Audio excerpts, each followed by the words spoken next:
ನಾನು ಯಾಕೆ ಈ ಪ್ರಶ್ನೆ ಕೇಳಿದೆ ಅಂದರೆ ಸರ್, ಸಮ್ಟೈಮ್ಸ್ ನಾನೇ ಎಲ್ಲಾದರೂ ಹೊರಗಡೆ ಹೋಗ್ಬೇಕಂತಂದರೆ ಅಥವಾ ಏನೋ ಅಯ್ಯೋ ದೇವಸ್ಥಾನಕ್ಕೆ ಹೋಗಿಲ್ವಲ್ಲ, ಹೋಗ್ಬಿಟ್ಟು ಹೋಗ್ಬೇಕಾಗಿತ್ತು, ಇನ್ನಷ್ಟು ಒಳ್ಳೇದಾಗ್ತಿತ್ತೇನೋ ಅನ್ನೋ ಪ್ರಶ್ನೆಗಳನ್ನ ನಾನು ಕಾಡುತ್ತೆ, ಇಲ್ಲ ಅಂತ ಹೇಳಲ್ಲ. ಶನಿವಾರ ಬಂದಿದ ತಕ್ಷಣ ಶನಿಮಾತ್ಮ ಸ್ವಾಮಿ ಟೆಂಪಲ್ಗೆ ಹೋಗ್ಬಿಟ್ರೆ ಎಲ್ಲೋ ಒಂದು ಕಡೆ ಶನಿಮಾತ್ಮನ ದೃಷ್ಟಿ ನನ್ನ ಮೇಲೆ ಕಡಿಮೆ ಆಗುತ್ತೆ, ಕೆಟ್ಟ ದೃಷ್ಟಿ ಕಡಿಮೆ ಆಗುತ್ತೆ, ಒಳ್ಳೆ ದೃಷ್ಟಿ ಜಾಸ್ತಿ ಆಗುತ್ತೆ ಅನ್ನೋ ನಂಬಿಕೆಗಳಿರುತ್ತಲ್ಲ. ಸೊ ಅದಕ್ಕೋಸ್ಕರ ನಾನು ನಿಮ್ಮನ್ನು ಕೇಳಲೇಬೇಕಾಗಿತ್ತು. ಬಟ್ ಬಾಹ್ಯ ಮತ್ತು ಅಂತರಂಗ ಶುದ್ಧಿ ಬಗ್ಗೆ ನೀವು ಹೇಳಿದ್ರಿ. ಈ ನೋಡಿ, ಈ ಪ್ರಶ್ನೆಗಳು ಕೂಡ ನಿಮ್ಮಲ್ಲೇ ಉತ್ತರನೇ ಇದೆ. ಹಾಂ, ನಾನು ಸ್ವಲ್ಪ ಬಿಡಿಸಿ ಹೇಳಬೇಕಷ್ಟೆ. ನೀವೇನಂದ್ರಿ, ಇವತ್ತು ದೇವಸ್ಥಾನಕ್ಕೆ ಹೋಗಲಿಲ್ವಲ್ಲ ನಾನು, ಹಾಂ, ಹೋಗಿದ್ರೆ ಚೆನ್ನಾಗಿತ್ತೇನೋ ಅಂತ ಕಾಡುತ್ತೆ ಅಂದರೆ, ನೋಡಿ ಆ ಕಾಡುವಿಕೆನೇ ಭಗವಂತ. ಇವತ್ತು ನಾನು ದೇವಸ್ಥಾನಕ್ಕೆ ಹೋಗಿದ್ದರೆ ನನಗೆ ಒಳ್ಳೇದಾಗ್ತಿತ್ತೇನೋ, ನಾನು ಹೋಗಲಿಲ್ವಲ್ಲ ಅಂತ ಕಾಡ್ತಾ ಇದೆಯಲ್ಲ, ಆ ಕಾಡೋದ್ರಲ್ಲೇ ಭಗವಂತ ನಮ್ಗೆ ಏನು ಬೇಕಾದ್ರೂ ಕೊಡ್ತಾನೆ, ಒಳ್ಳೇದು ಮಾಡಿಬಿಡ್ತಾನೆ. ಕೆಲವರು ಕಾಡೋದೇ ಇಲ್ವೇ. ಇಲ್ಲಿ ನೋಡಿ ಏನು ತುಡಿತ, ಇಲ್ಲಿ ಕಾಡುವಿಕೆ ಹಿಂದೆ ಪದ ಅರ್ಥ ಏನಪ್ಪ ಅಂದರೆ ತುಡಿತ ಅನ್ನೋದಿದೆ. ತುಡಿತಾ ಇದ್ದರೆ ಸಾಕು, ನೀವು ದೇವಸ್ಥಾನಕ್ಕೆ ಹೋಗಬೇಕಾಗಿಲ್ಲ. ತುಡಿತಾ ಇದ್ದರೆ ಸಾಕು, ಒಂದು ಗುರುವಿನ ಮೇಲೆ ಗುರು ಸನ್ನಿಧಾನಕ್ಕೆ ಹೋಗಬೇಕಾಗಿಲ್ಲ. ನಾವು ನೇರವಾಗಿ ಒಂದು ಸಲ ಯಾಕೆ ಹೋಗ್ತೀವಿ ಅಂದರೆ, ನಮ್ಮ ದೇಹವು ಕೂಡ ಆ ಕ್ಷೇತ್ರಕ್ಕೆ ಹೋಗಲಿ ಅನ್ನೋ ಭಾವದಲ್ಲಿ ಹೋಗ್ತೀವಿ ಅಷ್ಟೇ ಹೊರತು, ಇಲ್ಲೇ ಕೂತ್ಕೊಂಡು ಮಹಾಗುರುವನ್ನು ಆರು ಶಿರ್ಡಿ ಸಾಯಿಬಾಬಾನೋ ಅಥವಾ ರಾಘವೇಂದ್ರ ಸ್ವಾಮಿಗಳು, ಕಂಚಿ ಸ್ವಾಮಿಗಳು ಅಥವಾ ರಾಮಕೃಷ್ಣ ಪರಮಹಂಸರು, ವಿವೇಕಾನಂದರು ಕೂತಲ್ಲೇ ಧ್ಯಾನ ಮಾಡಿದ್ರು ಸಾಕು, ಮನಸ್ಫೂರ್ತಿಯಾಗಿ ಅವ್ರಿಗೆ ತಲುಪುತ್ತದೆ, ಅವ್ರ ಆಶೀರ್ವಾದ ಬಂದ್ಬಿಡುತ್ತೆ. ದೇಹ ಸಮೇತ ಯಾಕೆ ಹೋಗಬೇಕು ಅಂದರೆ, ಒಂದು ಬಾಗಿ ನಮಸ್ಕಾರ ಮಾಡೋಣ, ದೇಹವೂ ಒಂದು ಶರಣಾಗತಿ ಆಗಲಿ ಅನ್ನೋ ದೃಷ್ಟಿಯಿಂದ ದೇಹವನ್ನು ಕೂಡ, ದೇಹ ಸಮೇತ ಕೂಡ ನಾವು ಹೋಗ್ತೀವಿ. ಇಲ್ಲಿ ನಿಮಗೆ ಕಾಡುತ್ತಲ್ಲ, ಇವತ್ತು ಶನಿವಾರ ಶನಿಮಾತ್ಮ ದೇವಸ್ಥಾನಕ್ಕೆ ಹೋಗಬೇಕಾಯ್ತು, ಹೋಗಲಿಲ್ವಲ್ಲ, ಹೋಗಿದ್ರೆ ಒಳ್ಳೇದಾಗ್ತಿತ್ತೇನೋ, ಒಳ್ಳೇದಾಗತ್ತೆ, ಯಾಕೆ ತುಡಿತಾ ಇದೆಯಲ್ಲ ನಿಮ್ಮಲ್ಲಿ, ಅಷ್ಟೇ ಸರ್. ಇನ್ನು ಪ್ರಶ್ನೆಗಳೆಲ್ಲ ಉತ್ತರ ನನಗೆ ಸಿಗ್ತಾ ಇದೆ. Thank you sir. ಸರ್, ಇನ್ನು ಆ್ಯಕ್ಚುಲಾಗಿ ಹೇಳ್ಬೇಕು ಅಂತಂದರೆ, ಇದು ಎಲ್ಲರಿಗೂ ಒಂದು ಕಾಡೋವಂಥ ಒಂದು ಪ್ರಶ್ನೆ ನಾನು ನಿಮ್ಮನ್ನು ಕೇಳಬೇಕು ಅಂದ್ಕೊಂಡಿರೋದು. ಸರ್, ಎಲ್ಲರಿಗೂ ದೋಷಗಳು ಅಂತ ಬಂದಾಗ ಕೆಲವು ಸತಿ ಜಾತಕ ನೋಡಿ ಅಂತ ಹೇಳಿದ ಮೇಲೆ, ಅಂದರೆ ಜಾತಕ ನೋಡಿ ಹೇಳುವಂಥ ಆಸ್ಟ್ರಾಲಜರ್ಸು ಕೆಲವೊಂದು ಪೂಜೆಗಳನ್ನ ಹೇಳ್ತಾರೆ, ತುಂಬ ಕಾಸ್ಟ್ಲಿ ಇರುತ್ತೆ.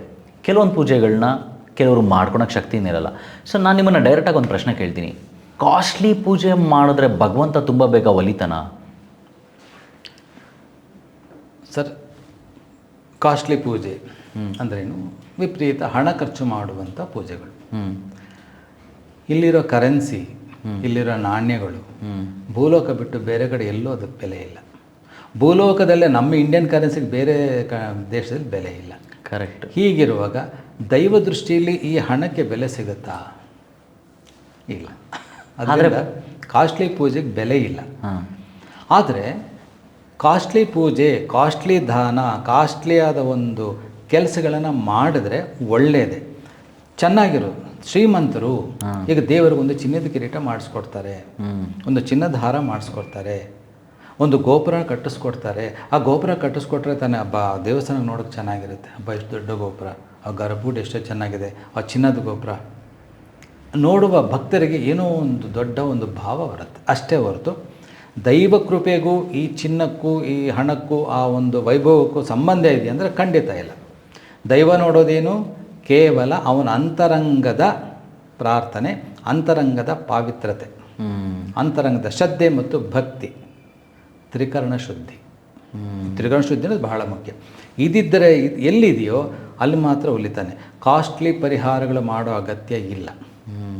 ಹಾಗಾದರೆ ಸಿಂಪಲಾಗಿ ಪರಿಹಾರಗಳು ಮಾಡೋದಕ್ಕೆ ಎಷ್ಟೋ ಜನ ಪಾಪ ಮಿಡ್ ಕ್ಲಾಸ್ ಫ್ಯಾಮಿಲಿ ಮೆಂಬರ್ಸ್ಗೆ ಯಾವುದೇ ದೋಷಗಳಿದ್ರು ಅಥವಾ ಇಂತಿಂಥ ದೋಷಗಳಿಗೆ ಯಾವುದೋ ಒಂದು ದಾನನೋ ಪ್ರಾಣಿ ಇನ್ನೇನೋ ಒಂದು ಸಹಾಯ ಮಾಡೋದು, ಈ ಥರದ್ದು ನೀವು ವಿಸ್ತರಣೆ ಮಾಡೋದಾದರೆ ಸರ್ ಏನು ಹೇಳ್ತೀರಾ? ಸಿಂಪಲ್ಲಾಗಿ ಕೆಲವೊಂದು ದೋಷಗಳನ್ನ ಹೊರಗಡೆ ಹಾಕ್ಕೊಬೇಕು ಅಂತಂದರೆ. ಸಿಂಪಲ್ ದೋಷಗಳಿಂದಾಗ ಇಲ್ಲಿ ಒಂದು ಪ್ರಶ್ನೆ ಬರುತ್ತೆ, ಯಾವ ದೋಷ ಅಂತ ನಮಗೆ ಗೊತ್ತಾಗಬೇಕು. ನಾಗದೋಷ ಆ ಥರ ಒಂದು ಕೇಳಿದಾಗ ಹೇಳೋಕ್ಕೆ ಅನುಕೂಲ. ನಾಗದೋಷಕ್ಕೆ ಲಕ್ಷಾಂತರ ರೂಪಾಯಿ ಖರ್ಚು ಮಾಡಿ ಮಾಡುವಂಥ ಪರಿಹಾರಗಳು ಇದೆ. ಬಟ್ ಅಲ್ಲಿ ಕೂಡ ಭಗವಂತ ಏನು ನೋಡ್ತಾನೆ, ಎಷ್ಟು ಭಕ್ತಿ, ಲಕ್ಷಾಂತರ ಖರ್ಚು ಮಾಡಿ, ದೇವರೇನು ಬೇಡ ಅನ್ನೋದಿಲ್ಲ, ಖರ್ಚು, ಅದರಿಂದ ಕೆಲವು ಜೀವನ ನಡೆಯುತ್ತೆ ಖಂಡಿತ. ಆ ಅರ್ಚಕರು, ಪುರೋಹಿತರು, ಹೇಳಿದ ಜ್ಯೋತಿಷಿಗೂ ಜೀವನಕ್ಕೆ ಅನುಕೂಲ ಆಗುತ್ತೆ, ಅದು ಕೂಡ ಶ್ರೇಷ್ಠ. ಒಂದು ರೀತಿಯಲ್ಲೇ ದಾನವೇ ಆಗುತ್ತೆ, ಅದು ಕೂಡ ಶ್ರೇಷ್ಠವೇ. ಬಟ್ ಅದಕ್ಕಿಂತ ಶ್ರೇಷ್ಠ ಏನು? ಕಾರ್ಯ ಮಾಡುವವನ, ಮಾಡಿಸಿದವನ ಭಕ್ತಿ ಶ್ರದ್ಧೆ. ಮಾಡುವವನ ಶ್ರದ್ಧೆ, ಮಾಡಿಸುವವನ ಭಕ್ತಿ ಎರಡು ಕಡೆ ಸೇರಿದ್ರೆ ಮಾತ್ರ ದೇವರು. ಅದು ಎರಡು ಇಲ್ಲದೆ ನೀವು ಕೋಟ್ಯಾಂತರ ಖರ್ಚು ಮಾಡಿದ್ದು ನಾಗದೋಷ ಅಥವಾ ಇನ್ಯಾವುದೇ ದೋಷ ಮಾಡಿದರೂ ಆ ದೋಷ ಪರಿಹಾರ ಸಾಧ್ಯ ಇಲ್ಲ. ಅಲ್ಲ ಸರ್, ನಾನು ಕೇಳ್ತಿರೋ ನಿಮ್ಮ ಪ್ರಶ್ನೆ ಸಿಂಪಲ್ ಆಗಿ ಪರಿಹಾರ ಹೇಳ್ತೀರಾ ಅಂದರೆ, ಈಗ ನಾನು ಪ್ರತಿಯೊಂದು ನಾನು ಇವಾಗ ನಾಗದೋಷ ಅಂತೀನಿ, ಪಿತೃದೋಷ ಅಂತೀನಿ, ಇನ್ಯಾವ ದೋಷಗಳಿದೆ ನನಗೆ ಗೊತ್ತಿಲ್ಲ, ನಾನು ನಿಮಗೆ ಚೆನ್ನಾಗಿ ಗೊತ್ತಿರುತ್ತೆ. ಸೊ ಒಂದೊಂದು ದೋಷಕ್ಕೆ ಒಂದೊಂದು ಸಿಂಪಲಾಗಿ ಮಾಡ್ಕೊಳ್ಳಿ ರೆಮಿಡೀಸ್ ಅಂತಂದರೆ ಯಾವ ಥರ ಸರ್? ಹೌದು, ಈಗ ನಾಗದೋಷಕ್ಕೆ ಸಿಂಪಲ್ ಏನು, ಒಂದು ಸರ್ಪಕ್ಷೇತ್ರಕ್ಕೆ ಹೋಗಿ. ಇಲ್ಲಿ ಅಂತರಂಗ ಸಾಧನೆ ಎಲ್ಲರ ಕೆಲವು ಸಾಧ್ಯ ಇಲ್ಲ. ಅದು ಯಾರಾದರೂ ಧ್ಯಾನಿಗಳು ಸಾಧನೆ ಮಾಡೋರು ಅಂತರಂಗದಲ್ಲೇ ಅವ್ರು ದೋಷ ನಿರ್ನಾಮ ಮಾಡ್ಕೋಬಹುದು. ಜಪ ತಪ ಮಾಡಿ ಮಹಾನ್ ಪುರುಷರಾಗಿದ್ದರೆ, ಮಹಾಜ್ಞಾನಿಗಳಾಗಿದ್ದರೆ, ಇನ್ನೊಂದು ಮಹಾಜ್ಞಾನಿಗಳಾದಾಗ ದೋಷವು ತಾನಾಗೆ ಹೊಟ್ಟೋಗುತ್ತೆ, ಮಾಡ್ಕೊಳ್ಳಾಗುತ್ತೆ ಅನ್ನೋದಿಲ್ಲ. ಸಾಮಾನ್ಯರಿಗೆ ಇವಾಗ ಸಾಧನೆ ಇಲ್ಲ, ಧ್ಯಾನ ಗೊತ್ತಿಲ್ಲ, ಸಾಮಾನ್ಯರು ಸಿಂಪಲ್ಲಾಗಿ ಹೇಗೆ ಸರ್ಪದೋಷ ನಿವಾರಣೆ ಮಾಡ್ಕೋಬೇಕು ಅನ್ನೋದು ಪ್ರಶ್ನೆ. ಸರ್ಪಕ್ಷೇತ್ರಕ್ಕೆ ಹೋಗಿ ನಿಮ್ಮ ಕೈಲಾದ ಹಾಲನ್ನು ಅಲ್ಲಿ ಏರಿರಿ, ಒಂದು ಅರ್ಚನೆ ಮಾಡಿಸ್ಕೊಳ್ಳಿ, ಭಕ್ತಿಯಿಂದ 21 ಪ್ರದಕ್ಷಿಣೆ ಹಾಕಿ, ಸಾಷ್ಟಾಂಗ ನಮಸ್ಕಾರ ಮಾಡಿ. ನಾಗದೋಷಕ್ಕೆ ನೀವು ಕೇಳ್ತಾ ಇದ್ದೀರಾ, 6 ಷಷ್ಠಿ ದಿವಸ ಹೋಗಿ ಯಾವುದಾದ್ರು ಸರ್ಪಕ್ಷೇತ್ರಕ್ಕೆ. ಇಲ್ಲಿ ನಮ್ಮ ಕರ್ನಾಟಕದಲ್ಲಿ ಘಾಟಿ ಸುಬ್ರಹ್ಮಣ್ಯ ಇದೆ, ಕುಕ್ಕೆ ಸುಬ್ರಹ್ಮಣ್ಯ ಇದೆ. 6 ಸಲ ಷಷ್ಠಿ ದಿವಸ ಹೋಗಿ 21 ಪ್ರದಕ್ಷಿಣೆ ಹಾಕಿ ಪಂಚಾಮೃತ ಅಭಿಷೇಕ ಒಂದು ಮಾಡಿಸ್ಕೊಂಡು ಬನ್ನಿ. ಕುಕ್ಕೆಗೆ ಘಾಟಿಗೆ ಹೋಗೋಕ್ಕಾಗದಿದ್ದವರು ದೇವಸ್ಥಾನಗಳಿರುವಂಥ ನಾಗ ಪ್ರತಿಷ್ಠಾಪನೆ ಮಾಡೋ ಅಲ್ಲಿ ಹಾಲು ಹಾಕಿ ಸುತ್ತಿದ್ರೆ ಸಾಲದ? ಖಂಡಿತ ಅದು ಆಗ್ಬೋದು, ಅದು ಆಗುತ್ತೆ. ಇಲ್ಲಿ ಏನು ಹೇಳ್ತೀವಿ ಅಂದರೆ ಕ್ಷೇತ್ರ ಬೇರೆ ದೇವಸ್ಥಾನ ಬೇರೆ, ಇದು ಚೆನ್ನಾಗಿ ಅರ್ಥ ಮಾಡ್ಕೋಬೇಕು ಎಲ್ಲರೂ. ಇದು ನಾವು ಘಾಟಿ ಸುಬ್ರಹ್ಮಣ್ಯ ಕ್ಷೇತ್ರ ಅಂತೀವಿ, ದೇವಸ್ಥಾನ ಕ್ಷೇತ್ರ, ಕುಕ್ಕೆ ಸುಬ್ರಹ್ಮಣ್ಯ ಕ್ಷೇತ್ರ, ಧರ್ಮಸ್ಥಳ ಕ್ಷೇತ್ರ, ತಿರುಪತಿ ಕ್ಷೇತ್ರ. ಇಲ್ಲಿ ಕಟ್ಟಿರೋ ದೇವಸ್ಥಾನ, ಇಲ್ಲಿ ಪಕ್ಕದಲ್ಲಿ ರಾಮರ ದೇವಸ್ಥಾನ, ಶಿವನ ದೇವಸ್ಥಾನ ಅಂತೀವಿ, ಕ್ಷೇತ್ರ ಅನ್ನಲ್ಲ. ಕ್ಷೇತ್ರ ಅಂದ್ರೇನು, ಸಾವಿರಾರು ವರ್ಷಗಳಿಂದ ಇರುವ ಒಂದು ಇದಕ್ಕೆ ಕ್ಷೇತ್ರ ಅಂತೀವಿ. ಅಲ್ಲಿ ಕ್ಷೇತ್ರ ಮಹಿಮೆ ಅಂತ ಒಂದು ಎಕ್ಸ್ಟ್ರಾ ಪವರ್ ಇರುತ್ತೆ. ಯಾಕಂದರೆ ಸಾವಿರಾರು ವರ್ಷಗಳಿಂದ ಮಹಾನ್ ಭಾವರ ವಿಗ್ರಹ ಪೂಜೆ ಮಾಡಿದರು, ಅದರ ಶಕ್ತಿ ಕೂಡ ಇರುತ್ತೆ. ನೀವು ಕೇಳಿದಾಗ ಇಲ್ಲೇ ಇರೋನು ನಾಗ ಒಂದು ದೇವತೆಗೆ ಹೋಗಿ ಅದಕ್ಕೆ ಪಂಚಾಮೃತ ಅಭಿಷೇಕ ಮಾಡಿಸ್ಕೊಂಡು ಬಂದ್ರೂ ಪರಿಹಾರ ಸಿಗಲ್ಲ ಅಂತ ಹೇಳೋದಿಲ್ಲ. ಬಟ್ ಕ್ಷೇತ್ರಕ್ಕೆ ಹೋದಾಗ ಅದರ ಒಂದು ಫಲ ಹೆಚ್ಚಾಗಿ ಸಿಗತ್ತೆ. ಓಕೆ, ಇನ್ನು ಪಿತೃದೋಷಗಳಿಗೆ ಸರ್ ಏನು ಸಿಂಪಲ್ ರೆಮಿಡಿ? ಪಿತೃದೋಷ ತುಂಬ ಖರ್ಚೇ ಇಲ್ಲದ ಪರಿಹಾರ ಏನಪ್ಪ ಅಂದರೆ, ಶನಿವಾರ ಅಡುಗೆ ಮಾಡ್ತಾರೆ. ಫಸ್ಟು ಸೌಟನ್ನು, ಕುಕ್ಕರ್ ಅನ್ನ ಬೆಂದಿರುತ್ತೆ, ಮೊದಲನೇ ಸೌಟನ್ನು ತಗೊಳ್ಳಿ, ತುಪ್ಪ ಕಲಿಸ್ಬಿಟ್ಟು ಕಾಗೆಗಿಡಿ. ಒಂದು ಪಕ್ಷಿಗೆ ಆಹಾರ ಆಯಿತು. ಕಾಗೆನ ಪಿತೃಗಳ ಒಂದು ಪಕ್ಷಿ ಅಂತ ಕೂಡ ಕರೀತಾರೆ. ಕಾಗೆ ತಿಂದರೆ ನಮ್ಮ ಪಿತೃಗಳು ಊಟ ಮಾಡ್ದಂಗೆ ಅಂತ ಒಂದು ಹಿಂದೂ ಧರ್ಮದ ಒಂದು ನಂಬಿಕೆ ಇದೆ. ಆದ್ದರಿಂದ ಫಸ್ಟ್ ಸೌಟನ್ನು ತೊಗೊಂಡು ತುಪ್ಪ ಕಲಿಸಿ ಇಡಿ. ನೀವು ಇಟ್ಟ ತಕ್ಷಣ ಕಾಗೆ ಬಂದು ತಿನ್ನೋದಿಲ್ಲ, ಅದಕ್ಕೆ ಅಭ್ಯಾಸ ಆಗಬೇಕು. ನೀವೊಂದು ವಾರ ಇಟ್ಟದು ಗಮನಿಸುತ್ತೆ ಅದು. ಆಮೇಲೆ ಏನು ಮಾಡುತ್ತೆ, ಆ ಟೈಮಿಗೆ ಅದೇ ಬಂದು ಕೂಗುತ್ತೆ.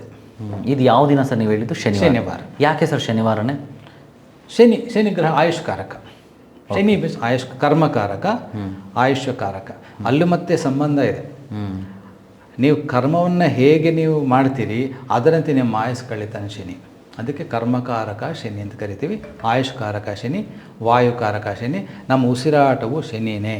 ಇಲ್ಲಿ ಉಸಿರು ನಿಂತರೆ ಶನಿ ಇಲ್ಲ ಅಂತ. ಅದಕ್ಕೆ ಹಿಂದೆ ಇಲ್ಲಿ ನಾವು ಪಿತೃ ಕಾರ್ಯಗಳು ಯಾರಿಗೆ ಮಾಡ್ತೀವಿ? ನಮ್ಮ ಹಿಂದೆ ಹೋದವ್ರಿಗೆ, ತಂದೆ ತಾಯಿಗಳಿಗೋ, ತಾತ ಅಜ್ಜಿಗೋ, ಇನ್ನು ಹೀಗೆ. ಅಂದ್ರವಾಗಿ ಅದಕ್ಕೆ ಕಾರಕ ಯಾರು? ಶನಿಗ್ರಹನೇ. ಆ ಶನಿಗ್ರಹದ ವಾಹನ ಯಾವುದು? ಕಾಗೆ. ಆ ಕಾಯಿಗೆ ಅನ್ನ ಇಟ್ಟರೆ ಶನಿಗ್ರಹಕ್ಕೆ ಏನಾಗುತ್ತೆ?